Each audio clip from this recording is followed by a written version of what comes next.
Il y a quelques soirs, alors que je rentrais chez moi après le travail, j'ai remarqué que la porte de la cave était ouverte. Toujours fermée à double tour, cette porte sous l'escalier est normalement toujours close et seuls les techniciens peuvent y entrer. Intrigué, je me suis alors équipé d'une lampe de poche et je me suis enfoncé dans les escaliers qui descendaient au sous-sol. Peu à peu, les bruits extérieurs s'estompèrent et je n'entendis plus que le frottement de mes chaussures sur la roche et le léger souffle de ma respiration. J'avais mis le pied, sans le savoir, au beau milieu de 10 siècles d'histoire, dans ce qu'il se trouvait être les catacombes d'une abbaye disparue. Qui a construit ces souterrains?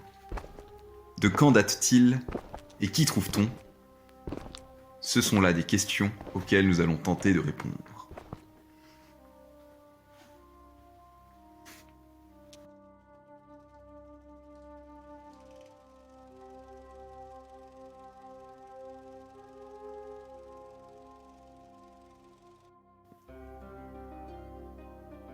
Nous sommes au IXe siècle, dans la petite ville de Pontoise.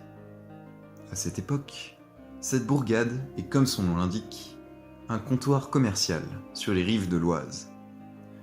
Depuis de nombreuses années, les hordes de barbares, de vikings, venant du nord, remontent les fleuves et pillent les villes se trouvant le long des rivages. En l'an 885, la ville est mise à sac par les vikings. Le bourg de Pontoise se développera alors sur les reliefs et se verra fortifié, afin d'éviter de nouvelles attaques.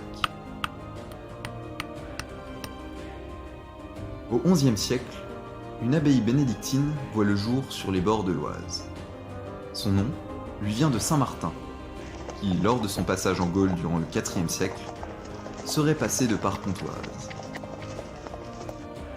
Le premier père abbé est un moine du nom de Gauthier. Celui-ci accepte la tâche de diriger l'abbaye à contre-cœur, préférant servir le Christ en se mettant au service des plus pauvres sur les routes de France. Après avoir reçu plusieurs rappels à l'ordre du pape Grégoire VII, il reprit ses fonctions à l'abbaye, dans laquelle il mourut le 8 avril 1099.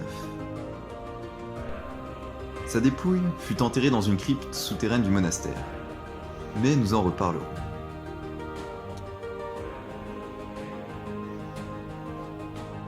Les siècles se succèdent et l'abbaye devient propriétaire d'un immense domaine, comprenant plusieurs fermes et percevant les dîmes d'une vingtaine d'églises et d'une douzaine de moulins.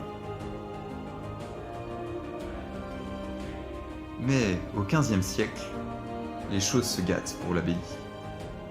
Durant la guerre de Cent Ans, les Anglais ont pris la ville de Pontoise.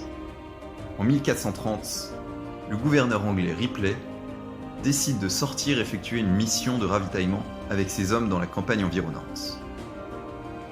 Mais en son absence, les habitants se révoltent et reprennent la ville. Furieux de retrouver les grandes portes du bourg closes à son retour, le gouverneur passera sa colère sur le monastère qui se trouvait en dehors des murs. L'abbaye fut ravagée et pillée. Les moines prirent la fuite. Le père abbé Pierre le Boucher est alors fait prisonnier à Rouen, avant d'être libéré 8 ans plus tard. Il passera le restant de sa vie à tenter de relever et reconstruire la grandeur disparue de l'abbaye de Saint-Martin.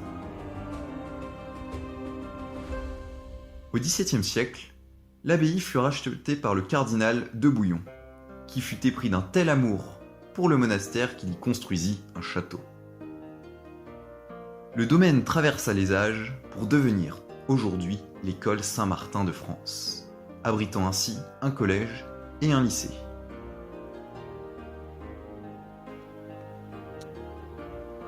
Pendant l'âge d'or de l'abbaye, plusieurs kilomètres de galeries furent creusés par des générations de moines sous le monastère.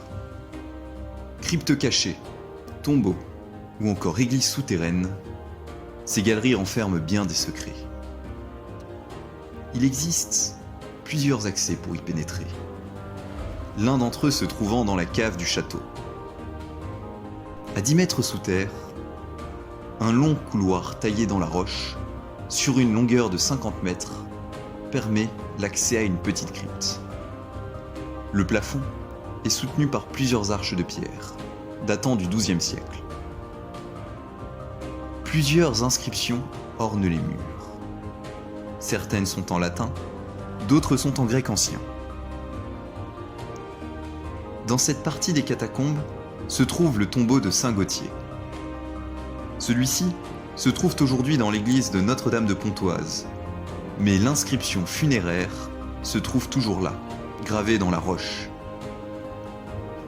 Il est écrit « Sanctus Galterus, in paces roses pro nobis, cuias quimuste in Deo », que l'on peut traduire par « Saint Gauthier, repose en paix, car nous savons que tu es en Dieu ».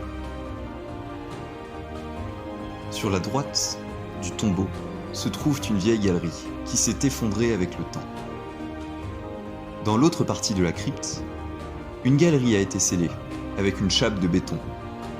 L'inscription désigne Hildebourge, la 3e mère abbesse du monastère qui est sûrement ensevelie ici.